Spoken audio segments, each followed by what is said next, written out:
তো বন্ধুরা, আজকে আপনাদের সামনে নিয়ে আসলাম নতুন একটি জায়গা। আসেন দেখাই, যদি ভালো লাগে দেখতে থাকুন। এমন সুন্দর জায়গা যে আপনাদের দেখলে একদম মন জুড়ে যাবে। বিশ্বাস না হয় এদিকে আসেন। তো গাইজ, যারা যারা এখনো আসেন নাই, আমি বলবো আসবেন। দেখেন, আমাদের পরিচিত ভাইয়ের সাথে দেখা হইলো। তিনি বলতেছে সেই ভালো লাগতেছে এখানে ঘুরে ঘুরে দেখলেন। মোটামুটি আপনাদের আরও দেখাবো সামনের দিকে। আসেন, এখানে কি কি দেখা যায়। বহুত ইন্টারেস্টিং জায়গা। এটা জায়গার নাম হলো সরলপাড়া। দেখেন পানি স্রোতটা দেখেন। আসলে যারা মোটামুটি রৌদ্রের, যখন বেশি রোদ থাকে তখন যদি আসেন, তখনকার ভিউটা কিন্তু বেশি ভালো। অ্যাকচুয়ালি মোটামুটি আমরা এসেছিলাম এমন একটা টাইম, যে টাইমটা মানে বৃষ্টির দিন আসলো, সেই কারণে মোটামুটি পানিটা একটু ঘোলা।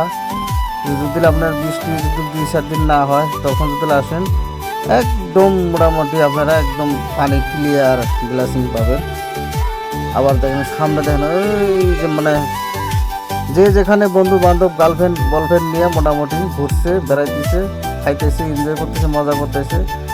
একদম কেউ গোসল করতেছে, কেউ মোটামুটি দাঁড়িয়ে আছে, কেউ রান্না বাড়া করতেছে। সব দৃশ্য এখানে পাওয়া যায়। আর মানুষ বিভিন্ন ধরনের ধরনের মানুষ আছে। দেখেন, কেউ মোটামুটি মাংস বানায় খাইতেছে, কেউ বিরিয়ানি বানায় খাইতেছে, আর কেউ বা দোকানে খাইতেছেন।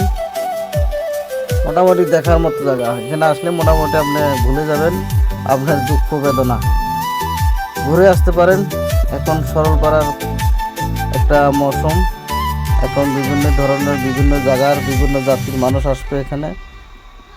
আপনারা যারা যারা এখনো আসেন নাই এবং যান নাই সরলপাড়া, আসবেন, ঘুরে যাবেন, দেখলে আপনাদের ভালো লাগবে।